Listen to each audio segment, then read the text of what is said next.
Bapak Ibu yang dikasihi oleh Tuhan Yesus Kristus, seperti yang saya sudah katakan di awal tadi, kembali kita ada di program acara Belajar Alkitab dari Rumah.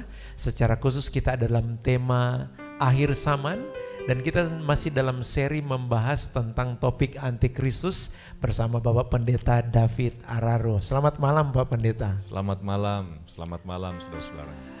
Bapak Ibu yang dikasihi oleh Tuhan, kami berharap kita bisa bersama-sama sampai akhir program acara ini. Bapak Ibu boleh menyiapkan Alkitab, catatan, ataupun apapun yang bisa membantu Anda untuk mendengarkan program siaran ini. Mari kita siapkan hati lebih lagi.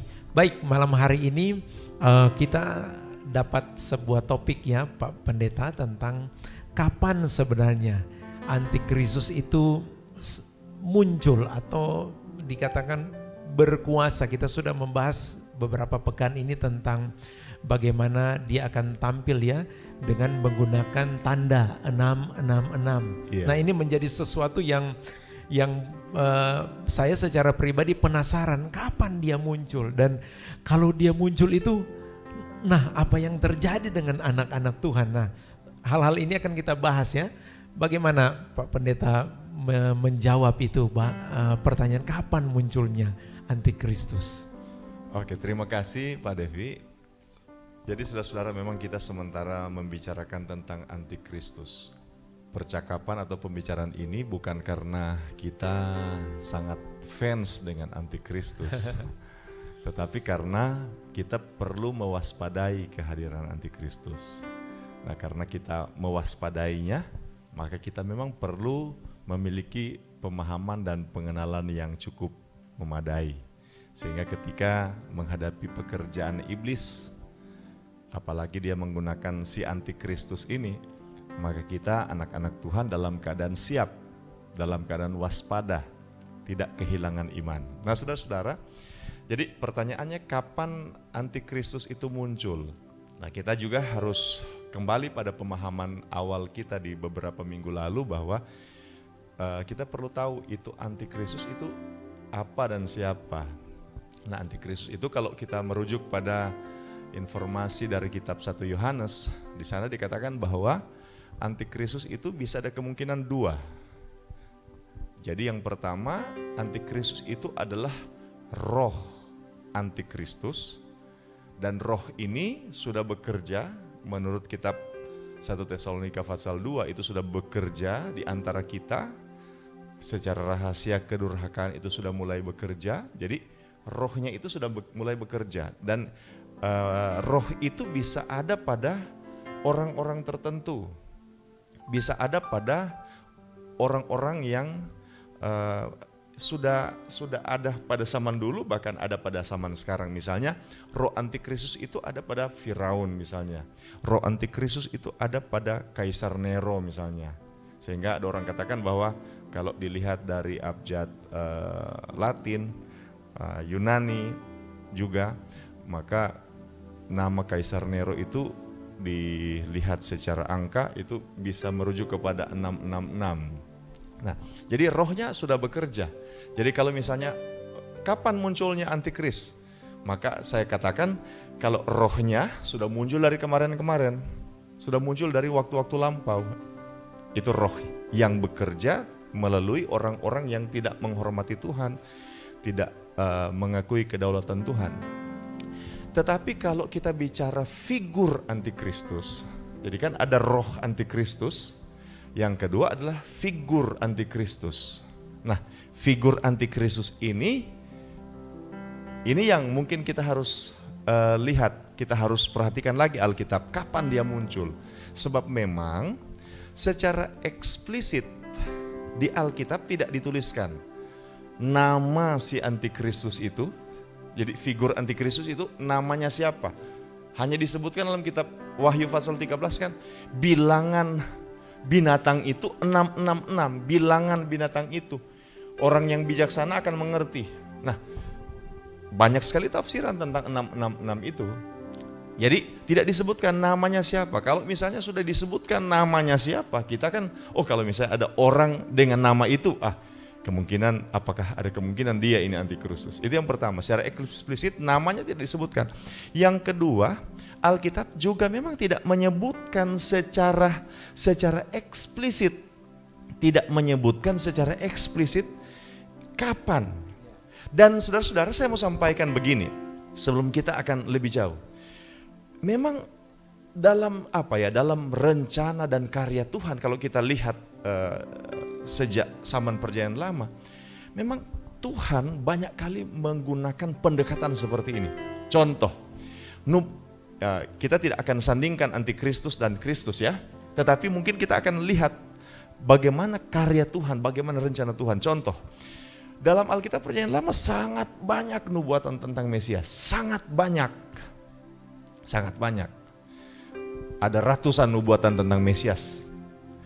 Tetapi saudara-saudara, secara eksplisit itu Mesias itu namanya, misalnya secara eksplisit, kemudian kapan dia akan muncul, waktu secara tepat dia akan muncul, itu tidak eksplisit. Sehingga ketika orang-orang Yahudi melihat Yesus, mereka tidak mengenal dia Mesias.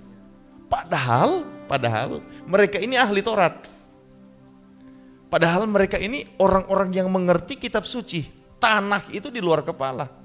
Torah, Nevi'im, Ketuvim itu di luar kepala dari ahli Taurat. Tapi aneh, mereka sampai sekarang tidak mengenal bahwa Yesus itu Mesias. Kenapa? Karena memang dari awal, dari Perjanjian Lama kalau kita melihat, ini adalah gaya Tuhan. Tuhan memberikan kepada kita nubuatan, pernyataan-pernyataan tentang masa depan yang sangat banyak, tetapi secara eksplisit tidak disebutkan. Supaya apa? Supaya kita jadi orang yang waspada. Jadi kalau misalnya saya sambung lagi. Jadi kalau misalnya ditanyakan kapan antikristus akan muncul. Nah, di sini saya ingin menyampaikan beberapa informasi.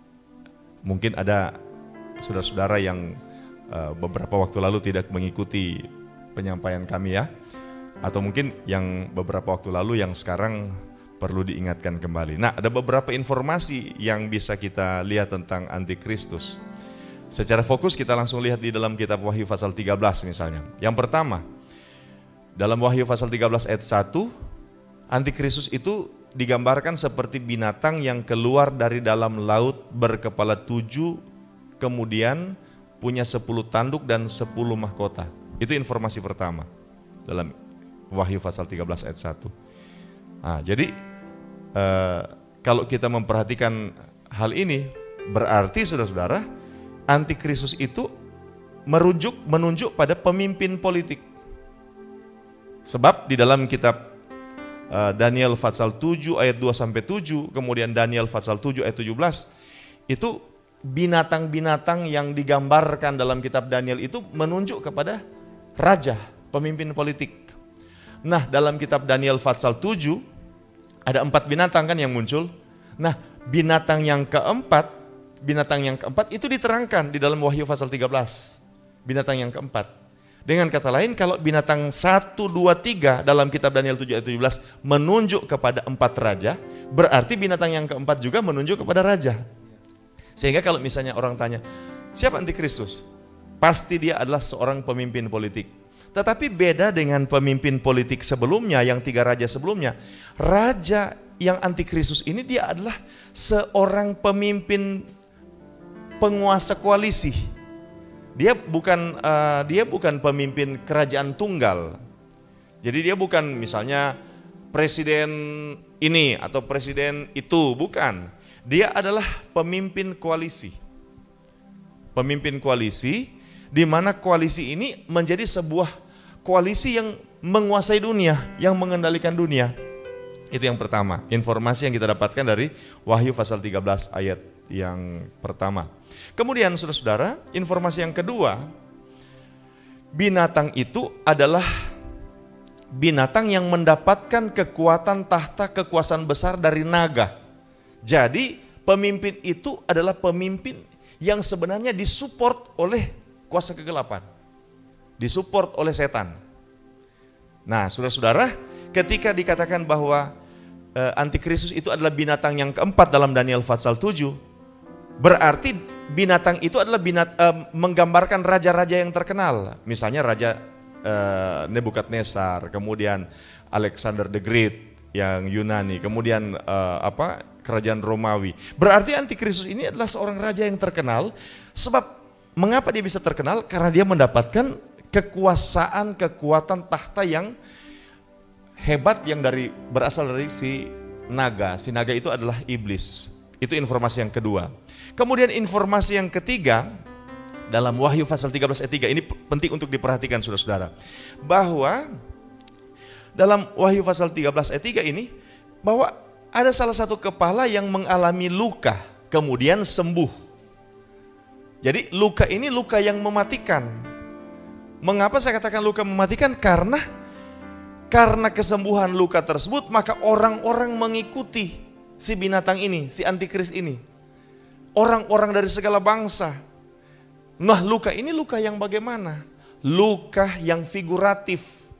Bukan si pemimpin ini mengalami kanker atau mengalami penyakit tertentu, bukan. Tetapi ini menunjuk pada sebuah masalah politik, sebuah masalah pelik. Sesuatu yang sulit, yang secara manusia sulit untuk diatasi. Ini menunjuk pada masalah, saya katakan masalah global, Pak Devi. Jadi masalah global ini, saudara-saudara, bisa masalah kesehatan, bisa masalah politik, tetapi saya menduga, kalau memperhatikan Alkitab, saya menduga ini masalah global ini masalah ekonomi. Nah, masalah ekonomi ini kan adalah masalah yang bisa ditimbulkan oleh berbagai akar masalah. Misalnya masalah politik menimbulkan masalah ekonomi. Masalah moneter menimbulkan masalah ekonomi. Masalah kesehatan seperti pandemi ini. Saya mendengar wali kota Bandung, Bu Risma, meminta supaya PSBB kalau boleh secepatnya diakhiri.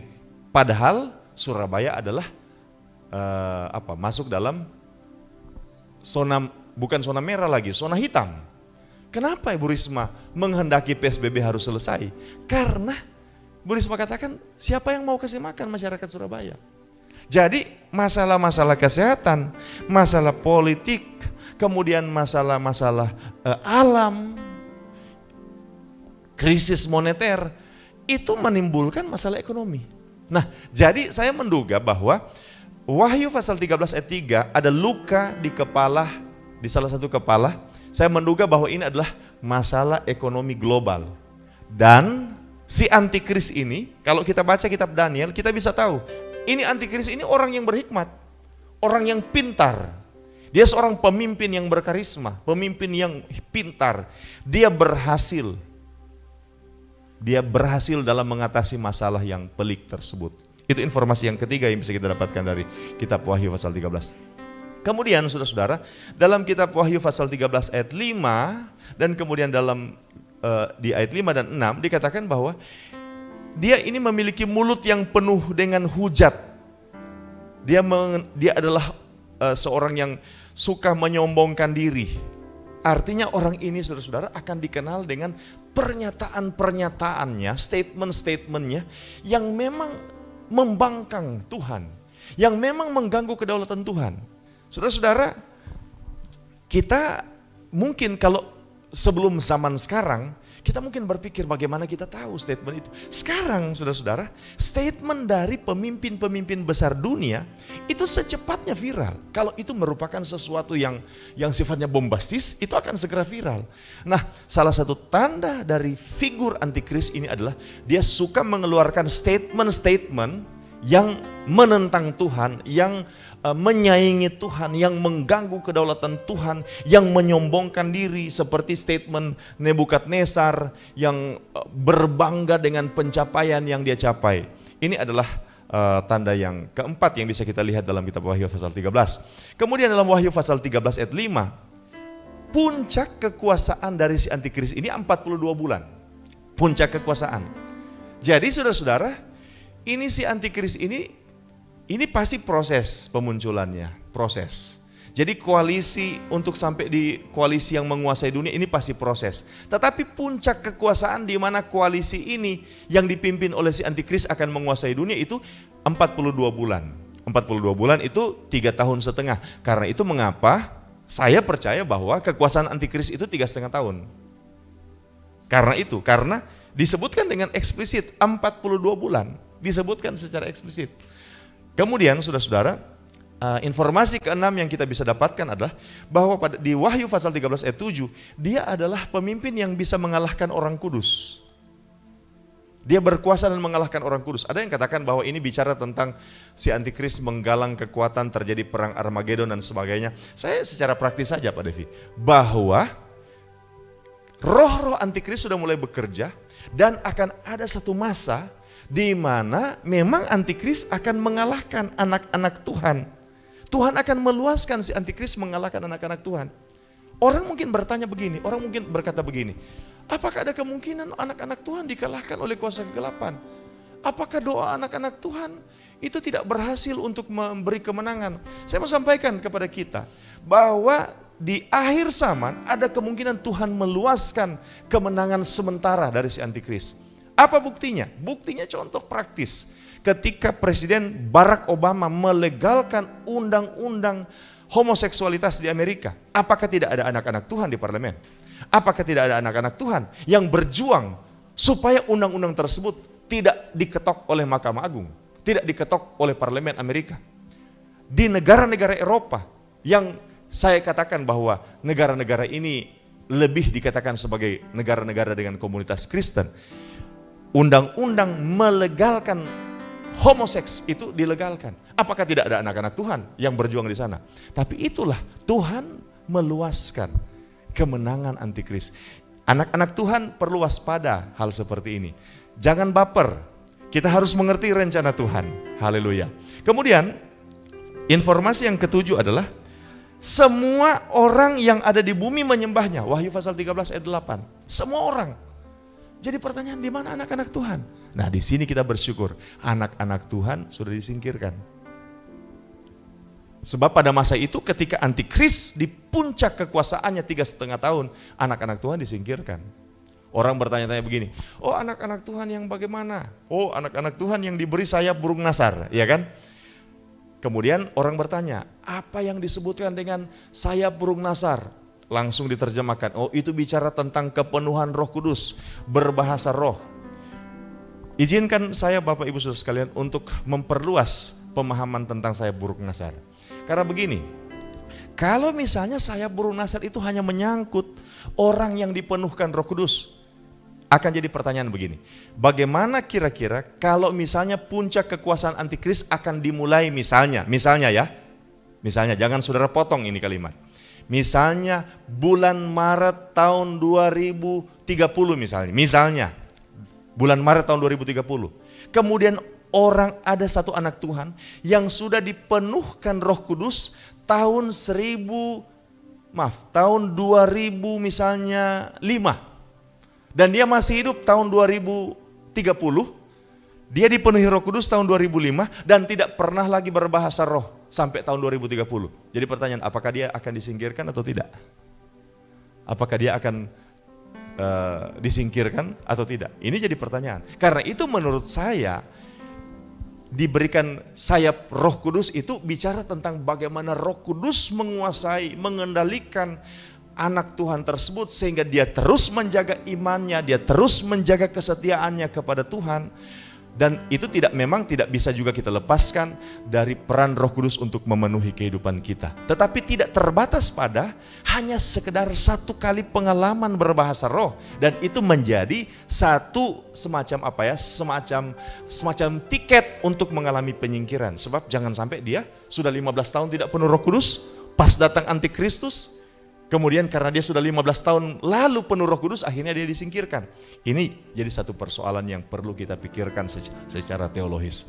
Kemudian fakta yang terakhir yang bisa saya sampaikan adalah dalam Wahyu pasal 13 ayat 16-17 dikatakan bahwa pada zaman antikristus berkuasa di puncak kekuasaannya, pada zaman itu dia akan menguasai bukan saja politik tetapi ekonomi. Orang akan melakukan aktivitas ekonomi harus menggunakan tanda 666 yang sudah kita bahas minggu lalu. Orang harus menggunakan tanda itu. Memang tanda itu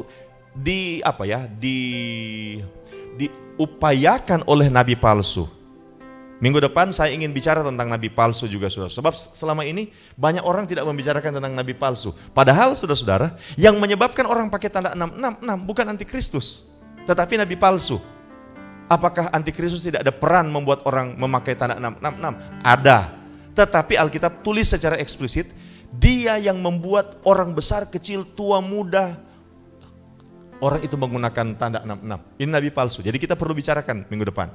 Jadi saudara-saudara, antikristus itu adalah orang yang menguasai politik, orang yang menguasai ekonomi secara tunggal, dan orang tidak bisa beraktivitas secara ekonomi tanpa menggunakan tanda itu. Apa yang bisa saya simpulkan? Saya mau simpulkan begini, kalau orang tanya, kapan antikristus muncul? Tanggalnya tidak diketahui persis, kita perlu waspada, tetapi kita bisa lihat beberapa fenomena sebelum kita akan tahu antikristus akan muncul. Pertama, akan ada masalah ekonomi global yang sangat parah di dunia. Dan kita sudah lihat saudara-saudara, makin kemari akhir zamannya, masalah ekonomi global makin betul-betul sulit dikendalikan.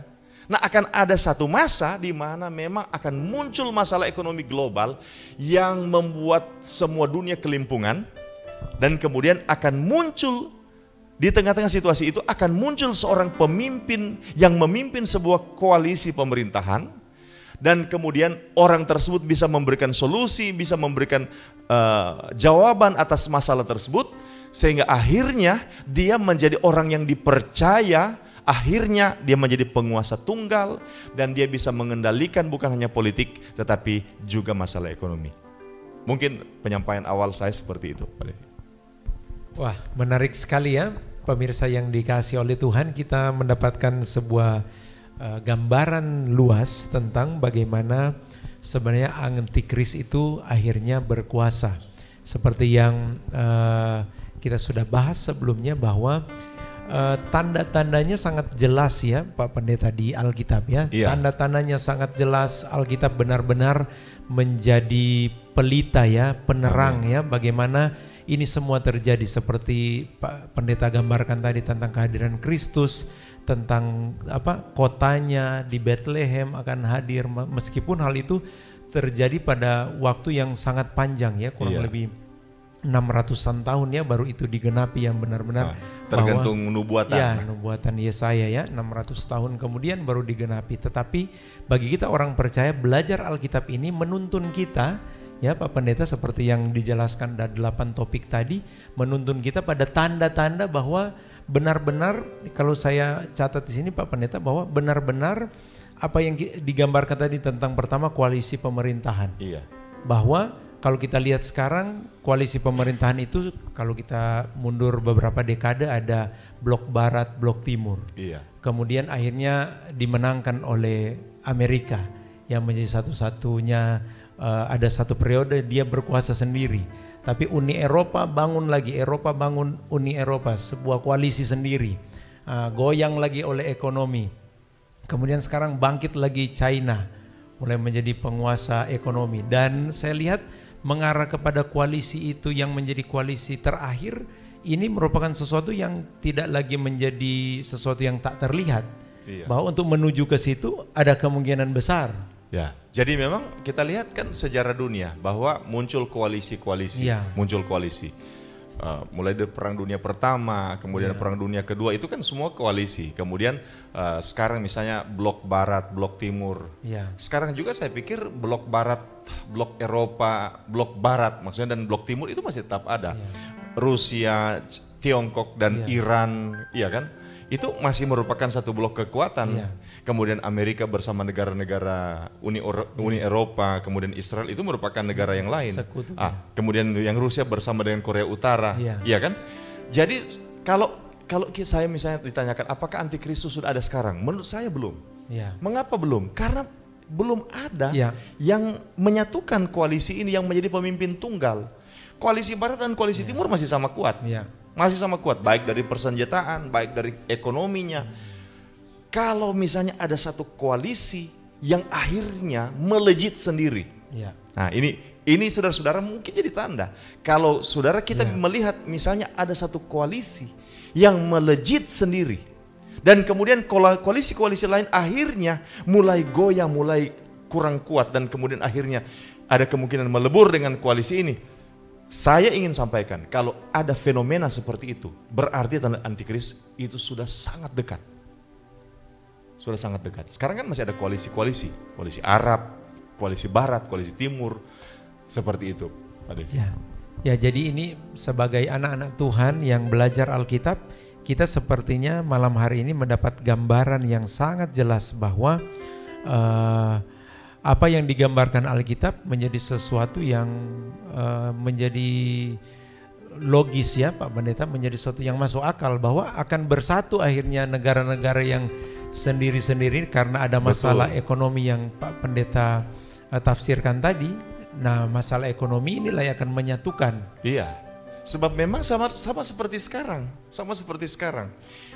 jadi masalah ekonomi itu Pak Devi bisa disebabkan oleh akar masalah yang lain, seperti yang saya katakan.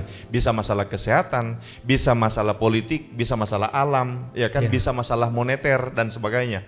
Dan akibatnya berujung pada masalah ekonomi. Saya kasih contoh, misalnya masalah pandemi. Masalah pandemi ini berakibat pada Trump sama Presiden Tiongkok saling telepon. Trump sama Presiden Vladimir Putin saling telepon. Jadi masalah-masalah global ini bisa akan mendorong terjadinya koalisi global. Nah, saudara-saudara, kalau kita lihat situasi yang ada sekarang, memang sekarang banyak masalah global di tingkat global. Dan masalah-masalah di tingkat global ini satu waktu akan mengarahkan pada seorang figur yang mampu memberikan solusi secara global. Nah, figur itulah yang kita akan lihat sebagai si antikris. Yang menjadi topik kita ya, kapan dia akan muncul ya, itu ya sangat menarik. Dan dari penjelasan tadi saya juga kasih catatan bagian kedua bahwa semuanya akan bermuara pada masalah ekonomi. Dan seperti yang secara tertulis di Alkitab berkata bahwa akan ada pemimpin ya, pemerintahan yang akan mengatur, menjual dan membeli, yang menjadi muara akhir dari kepemimpinan antikristus. Iya, jadi Pak Devi begini, banyak orang mulai memprediksi bahwa si antikris itu akan muncul dari antara pengusaha-penguasa di tingkat global. Saya mau sampaikan bahwa antikris itu akan memegang dua kekuasaan. Pertama politik dan yang kedua ekonomi. Jadi dia punya kekuasaan politik sehingga dia punya kekuasaan ekonomi, atau dia punya kekuasaan ekonomi sehingga punya kekuasaan politik. Tetapi menurut pertimbangan yang saya lihat, menurut penyelidikan saya, kemungkinan besar dia ini adalah seorang yang memimpin politik, penguasa politik. Dan karena dia punya kekuasaan politik, maka dia menguasai ekonomi. Jadi ada yang berkata bahwa si pengusaha ini akan jadi antikris. Misalnya munculkan sekarang nama tertentu, misalnya BG misalnya. Karena chipnya. Karena RFID itu ya. Nah, karena dia juga punya keuangan. Menurut saya bukan. Mengapa bukan? Karena dia bukan penguasa politik. Dia bukan penguasa politik. Jadi karena dia dan dia masih ada saingan-saingannya. Misalnya BG itu masih ada saingannya. Misalnya di Tiongkok ada JM. Ya kan, kita tidak usah sebutkan namanya secara eksplisit lah. Seperti Tuhan tidak menyebutkan nama antikris secara eksplisit. Jadi ada saingannya. Jadi bukan. Menurut saya si antikris ini punya kekuasaan politik dan punya kekuasaan ekonomi. Dan Pak Pendeta, untuk zaman now ini, politik dan ekonomi ini boleh dibilang seperti dua sisi mata uang. Betul. Presiden Amerika sekarang kan dia seorang pengusaha ya. Maka saya bercita-cita juga jadi presiden ketika saya sementara jadi pedagang.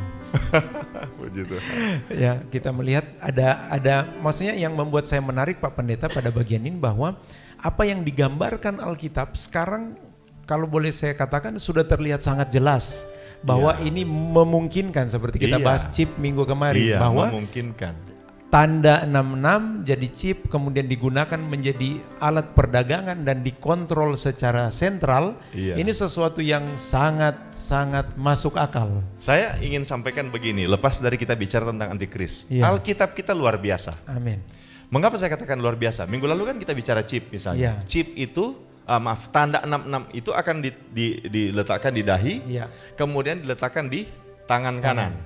Dan saudara-saudara, situasi terkini kita, atau mungkin kita lihat dari sisi historis, Iya. dan juga kecenderungan teknologi di masa depan, kemungkinan besar memang akan ada tanda yang akan ditempelkan di dahi dan tangan kanan. Iya. Kalau di tangan kan Pak Pendeta sudah diaplikasikan. Iya. Tapi Alkitab ribuan tahun Lalu sudah sampai. menulisnya. Dan Pak Devi tahu, yang tulis Alkitab Wahyu itu kan siapa? Yohanes di Pulau Patmos. Di mana itu Pulau Patmos? Itu pulau kering, gersang, tempat buangan narapidana. Tidak ada teknologi di Ya. sana, tidak ada, dapat saya katakan, ada tidak ada Google. peradaban di sana. Belum ada Google Pak Pendeta waktu itu. Bukan saja belum ada Google, memang tempat yang hampir tidak ada peradaban manusia di sana. Ya. Tetapi bayangkan dengan wahyu yang Ya. Tuhan berikan, dia bisa puji Tuhan. menyebutkan bahwa akan ada Ya. tanda di dahi, Ya. di tangan kanan. Makanya sementara Pak Pendeta menjelaskan 8 poin tadi, di hati saya mulai bergelora bahwa wah, bukan main, Alkitab telah menggambarkan secara sangat detail seperti beberapa hal yang Pak Pendeta tafsirkan tadi. Demikian Bapak Ibu pemirsa yang dikasihi Tuhan, kami sudah menjanjikan beberapa waktu lalu bahwa kalau ada pertanyaan Bapak Ibu dapat mengirimkan lewat kolom komentar atau lewat pesan pribadi ya yang tercatat di layar monitor Bapak Ibu. Dan di tangan saya ini sudah masuk 2 pertanyaan Pak Pendeta. Pertanyaan pertama datang dari Elon ya, ini pendengar setia kami, pemirsa setia kami.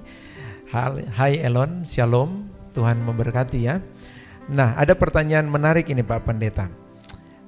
Kira-kira saat antikristus berkuasa itu, anak-anak Tuhan kan disingkirkan. Nah pertanyaannya, disingkirkan kemana?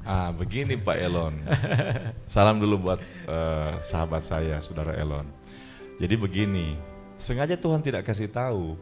Sebab kalau misalnya kita sudah tahu sekarang di mana, nanti antikris akan tahu. Ya. Jadi kalau kita sudah tahu, masalahnya antikris itu, ini jawaban guyon, jawaban joke, tetapi di Alkitab itu punya dasar teologis begini. Antikris itu kan akan muncul dari antara kita. Ya. Betul tidak? Antikris itu akan muncul antara kita, dari antara komunitas orang Kristen misalnya. Ya. Jadi kalau misalnya rata-rata orang Kristen sudah tahu, oh akan disingkirkan di sini. Antikris sudah tahu. Iya. Sehingga dia bisa ke sana misalnya. Iya, Pak Pendeta. Iya. Jawaban yang lucu, tapi saya pikir itu yang sudah digambarkan sejak awal tadi ya, tentang waktu, tentang tempat juga ya.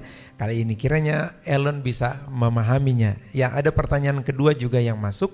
Sekali lagi jika Bapak Ibu punya pertanyaan di segmen terakhir kami malam hari ini, ada sekitar 6 menit lagi, Bapak Ibu boleh bertanya ya, atau ada pendapat, kami sangat terbuka, atau Bapak Ibu ingin menitipkan judul-judul belajar Alkitab yang ingin kita bahas bersama, Bapak Ibu bisa kirim di sana.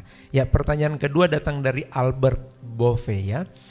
Pertanyaan ini ada kaitan dengan yang tadi, bunyinya begini. Apakah anak-anak Tuhan yang tertinggal pada waktu penyingkiran masih bisa selamat? Dan apakah kematian pada saat antikris, dan apakah ada kematian pada saat antikris berkuasa itu 3,5 tahun tadi Pak Pendeta? Baik. Ya. Jadi yang pertama, apakah ada anak-anak Tuhan? Kita perlu memberi tertinggal ya. Kita perlu memberi definisi dulu. Anak-anak Tuhan ini siapa? Ya. Ya kan, anak-anak Tuhan ini siapa? Kan kita sering berkata begini, oh ini anak Tuhan. Kenapa dia disebut anak Tuhan? Oh karena dia Kristen. Iya. Iya kan? Oh karena dia Kristen. Tetapi pertanyaannya, apakah semua orang Kristen anak Tuhan? Semua orang yang berKTP Kristen itu anak Tuhan? Itu pertanyaan pertama. Jadi kalau misalnya pertanyaannya apakah ada kemungkinan ada anak-anak Tuhan yang tertinggal? Kemudian definisi anak-anak Tuhan itu adalah orang Kristen, maka saya mau katakan ada kemungkinan. Iya. Ada orang Kristen yang tidak disingkirkan. Wah, ini yang menarik. Ada kemungkinan orang Kristen yang Ada tidak ya. disingkirkan. Iya. Orang-orang Kristen yang tidak setia, orang-orang Kristen yang tidak dipenuhi Roh Kudus, yang tidak dikendalikan oleh Roh Kudus, tidak dikuasai sepenuhnya oleh Roh Kudus, tidak dipimpin oleh Roh Kudus, ya pasti dia akan tertinggal. Mengapa? Karena dia ada kemungkinan akan masuk dalam rombongan orang-orang yang disesatkan oleh antikris dan nabi-nabi palsu. Dan nabi palsu, bukan nabi-nabi palsu. Dia akan masuk ke sana. Dia tidak bisa jaga iman, dia tidak bisa tahan uji, dia tergoda dengan kenikmatan, dengan kenyamanan yang ditawarkan antikris dan nabi palsu.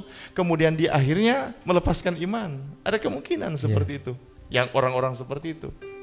Tapi yang mungkin jadi pertanyaan ini Pak Pendeta, apakah masih ada kemungkinan seperti kalau dia sudah itu dia bertobat lagi? Memang secara eksplisit tidak pernah disebutkan bahwa di zaman antikris itu tidak ada kemungkinan orang bertobat, tidak disebutkan.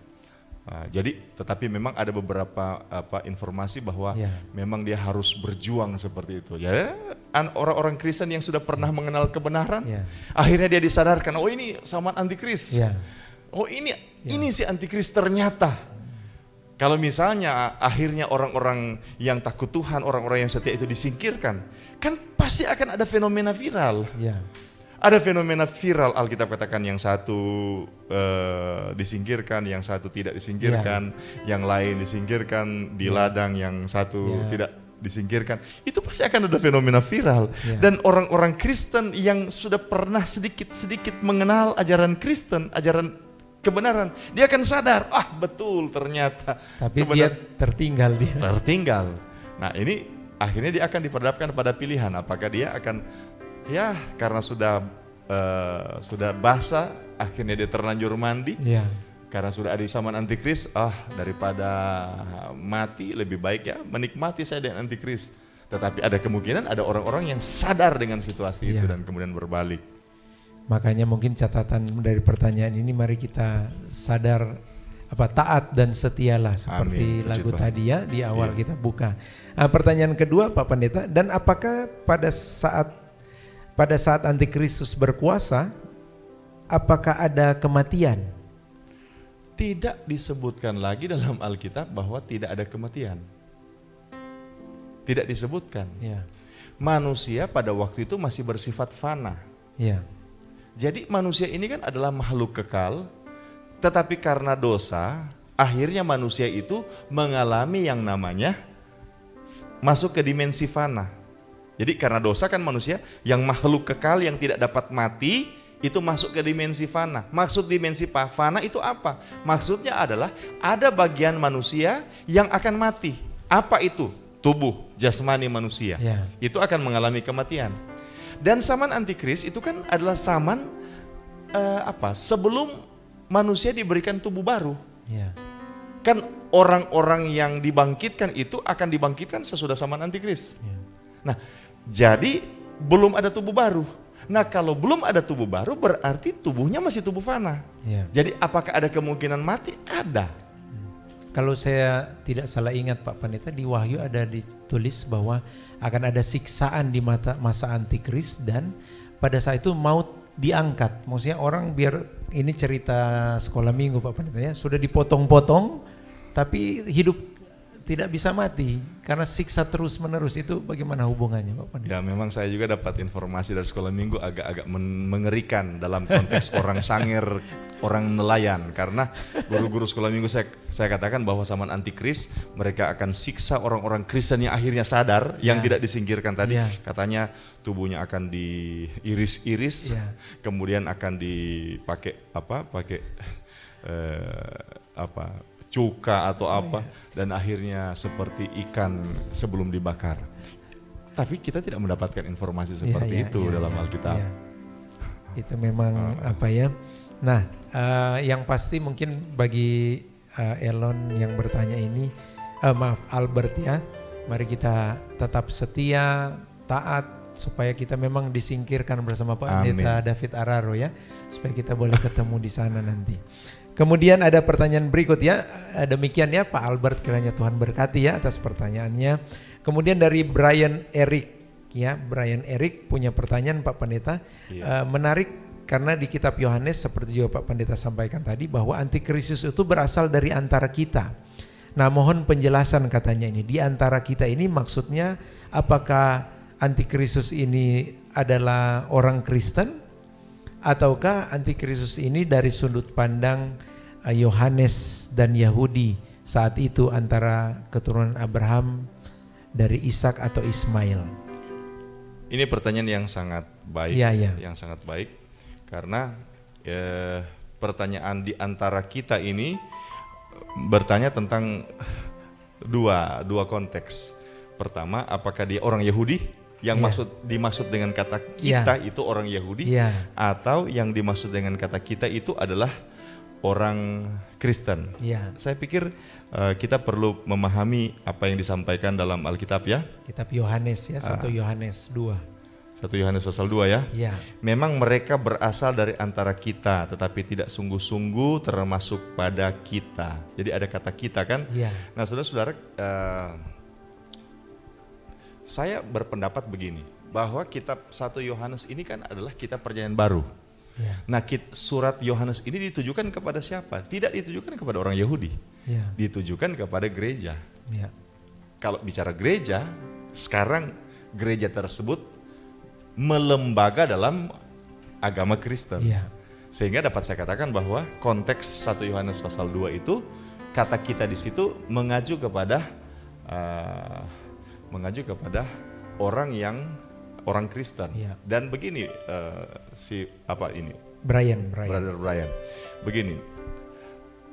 Kita harus paham dulu bahwa juga bahwa ketika kita bicara Yahudi, kita jadi pertanyaan, kenapa orang Israel dibilang Yahudi kan? Karena pada zaman kerajaan Salomo pada zaman Rehabeam, kan kerajaan Israel pecah dua. 10 suku dipimpin oleh Yerobeam sebelah utara, dan kerajaan selatan disisakan kepada Rehabeam keturunan Daud. Nah, kerajaan selatan ini kan yang suku yang paling dominan adalah Yehuda. Selain Benyamin kan Yehuda. Sehingga akhirnya 10 suku yang di atas ini kan akhirnya dia dibuang ke Asyur dan kemudian tersebar ke seluruh bumi. Sementara yang 2 suku ini yang bertahan. Yang bertahan ke Babel dan kembali kembali lagi, kemudian tersebar kembali lagi, sehingga akhirnya orang Israel dikenal sebagai orang Yahudi. Pertanyaannya, 10 suku ini kemana? Ada yang berkata, oh ini adalah bangsa-bangsa yang ada di Eropa pada waktu itu. Kemungkinan orang katakan bahwa kenapa Amerika itu sangat dekat dengan orang Israel, orang Yahudi, karena diperkirakan misalnya Amerika itu adalah salah satu dari suku yang hilang dari antara orang Israel. Inggris itu salah satu suku yang hilang, begitu orang-orang Eropa pada sebagian besar. Sehingga kalau misalnya kita memperhatikan dari sudut pandang seperti itu, ada kemungkinan juga orang yang di antara kita itu bisa dua-duanya, bisa orang Kristen yang juga sebenarnya kalau dilihat dari asal usulnya bisa ada kemungkinan dari orang Yahudi. Tetapi penekanan 1 Yohanes adalah tentang orang-orang Kristen, sebab kata kita di sini menunjuk pada alamat surat Yohanes yang ditujukan kepada orang-orang Kristen. Apakah orang Kristen Yahudi atau orang Kristen yang non-Yahudi? Berarti penjelasan ini menjelaskan bahwa pengikut antikristus dan pengikut-pengikutnya seperti yang terus dalam 1 Yohanes 2 ayat 19 ini yang menurut saya menarik adalah mereka tidak sungguh-sungguh.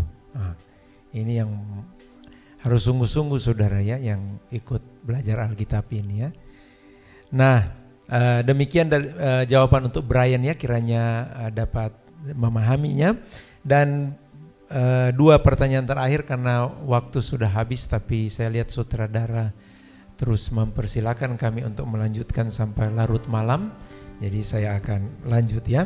Dari Caroline ya, dari Caroline Tongkeles. Pertanyaannya adalah, Pak Pendeta, ada pernyataan tentang antikristus dikatakan berdiri di tempat kudus. Pertanyaannya, tempat kudus itu di mana? Wah, ini pertanyaan menarik. Memang luar biasa. Ketika bertanya tentang antikristus ada banyak hal yang bisa muncul. Nah, saudara-saudara, kalau kita lihat Alkitab, ada istilah dalam teologi dengan double preference atau penafsiran ganda.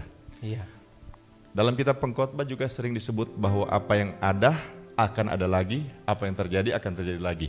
Saya kasih contoh, ketika Tuhan Yesus dibawa oleh Yusuf ke Mesir, ya kan, dibawa ke Mesir karena mau dibunuh oleh Herodes Agung, maka ketika setelah mati Herodesnya, Tuhan Yesus kan dibawa kembali dari Mesir, dibawa kembali.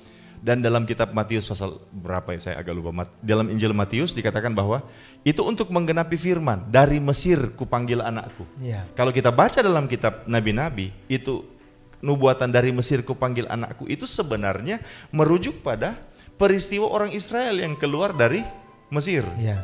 Jadi dari Mesir, orang Israel kan selama 430 tahun atau berapa, mereka akhirnya keluar dari Mesir menuju ke tanah perjanjian, tanah Kanaan. Mereka itu nubuatan yang pernyataan firman untuk mereka. Tetapi ternyata juga pernyataan firman itu juga memiliki makna kedua yang menunjuk kepada peristiwa Yesus, bayi Yesus dibawa keluar oleh ayahnya Yusuf. Nah, jadi itu yang antikris akan berdiri di atas tanah suci itu saudara-saudara, banyak orang mengaitkan dengan penguasa Romawi yang berdiri di atas Yerusalem. Jadi Yerusalem itu kan tanah suci. Kalau kita bicara tentang konteks tanah suci menurut Alkitab, ya Yerusalem. Jadi itu merujuk pada peristiwa yang sudah pernah terjadi ketika ada penguasa Romawi yang akhirnya menduduki tanah suci. Tetapi dalam konteks akhir zaman ada kemungkinan itu merujuk pada si antikris ini, dia akan menginjakan kaki dan menguasai tanah suci. Karena begini saudara-saudara, Yerusalem itu merupakan pusat dari semua pergumulan politik dunia. Itu daerah kecil, daerah gersang, tetapi aneh menjadi pusat pergumulan dunia. Amerika pindahkan kedutaan besarnya di Yerusalem, saya agak lupa bagian barat atau timur, yang pasti bukan daerah yang daerah yang disengketakan. Ada kan Yerusalem bagian barat atau timur yang disengketakan itu, dan tidak ada negara yang berotoritas di situ. Nah, Amerika pindahkan kedutaan besarnya di situ, cuman dipindahkan, berkolak satu dunia. Sehingga ketika antikris mau jadi pemimpin politik yang mendunia, yang global, maka saya pikir salah satu simbol yang akan dia gunakan adalah dia akan menjadi penguasa di Yerusalem. Sebab Yerusalem itu adalah, dapat saya katakan begini Pak Devi, satu-satunya area di dunia ini yang sangat kentara, penuh dengan intrik politik yang tidak bertuan sampai sekarang. Sehingga ketika antikris menguasai itu menjadi sebuah simbol bahwa dia adalah penguasa dunia. Siapa yang berani kuasai Yerusalem sekarang? Tidak ada. Negara Amerika, Israel, atau apapun, Rusia, tidak ada yang bisa kuasai. Negara Arab sekalipun tidak bisa. Jadi kalau antikris itu menjejakkan kakinya di situ, oh berarti dialah penguasa. Menunjukkan kekuatannya ya. Nah, kira-kira dari Caroline ya, itu jawaban dari kami, kiranya Tuhan memberkati ya pertanyaannya. Kemudian yang terakhir ya, yang terakhir dari Ellen Poli. Nah, ini yang panjang ini penjelasannya. Bagaimana cara penyingkiran? Tadi saya sudah jawab pertanyaan dari saudara Elon, bahwa di mana tempat penyingkiran. Jadi memang Tuhan sengaja rahasia supaya tidak ketahuan sama si antikris. Ini dari Ellen ini. Sementara bagaimana juga cara penyingkiran atau bagaimana protap penyingkiran. Nah, saudara-saudara, itu juga masih dirahasiakan supaya strategi Tuhan untuk menyingkirkan anak-anak Tuhan tidak akan diketahui oleh si antikris. Saudara-saudara, dengan hormat kepada Ibu Ellen, bahwa secara eksplisit tentang prosedurnya memang tidak ditulis dalam Alkitab. Tetapi kita yakini saja bahwa anak-anak Tuhan yang setia, yang dipimpin oleh Roh Kudus, yang dipenuhi Roh Kudus adalah anak-anak Tuhan yang disingkirkan pada masa antikristus. Ya, demikian jawaban dari pertanyaan ini. Mohon maaf kalau ada pertanyaan-pertanyaan lain yang masih Anda punya dan sementara Anda ketik, kami persilakan Anda mengetiknya dan mengirimkan kepada kami, dan kami akan menyimpannya untuk dibahas pada pekan depan ya, karena jam malam akan dimulai.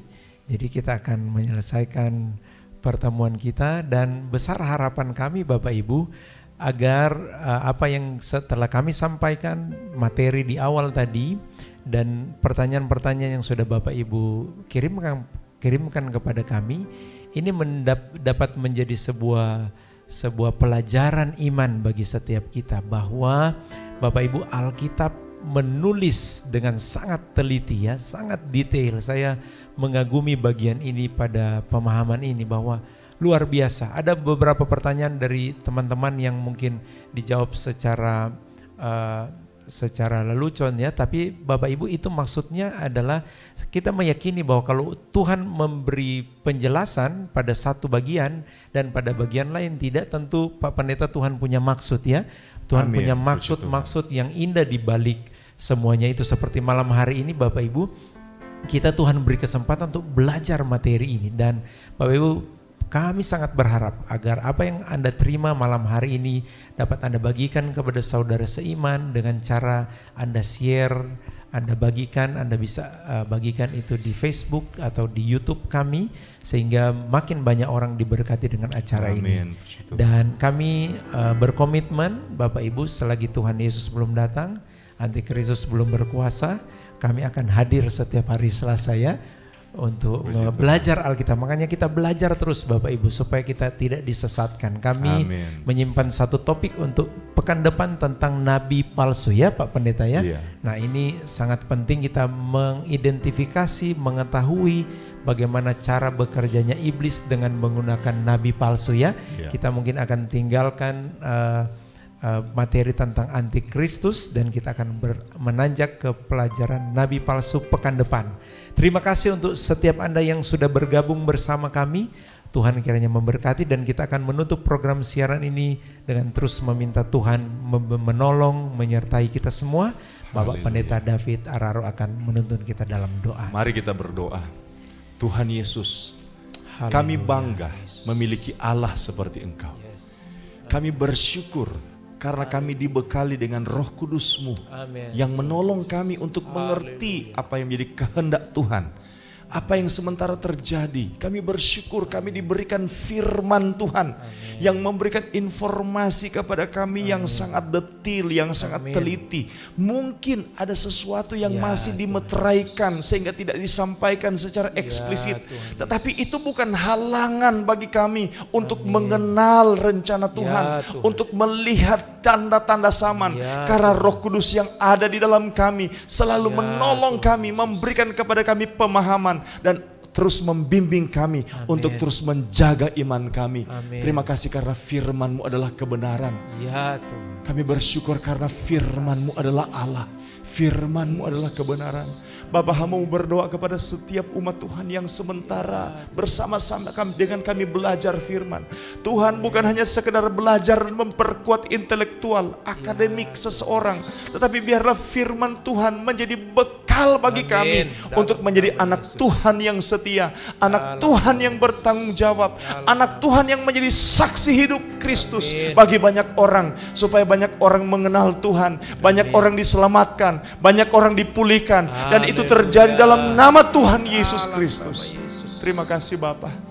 Tuhan, kami sadar ada banyak hal yang sangat terbatas karena firman Tuhan. Ada hal-hal yang termeterai yang Kau bukakan secara bertahap. Tuhan, Engkau tuntun kami terus. Engkau tolong kami senantiasa. Berkati semua yang sudah bersama-sama belajar. Berikan kesehatan, kekuatan, perlindungan. Berkati ekonomi rumah tangga mereka. Berkati pekerjaan mereka Tuhan. Engkau selalu baik dalam hidup kami. Terima kasih Bapa, kami bersyukur. Dan kami akhiri program belajar Alkitab dari rumah pada malam hari ini. Dalam nama Tuhan Yesus Kristus. Haleluya, puji Tuhan. Amin, puji Tuhan.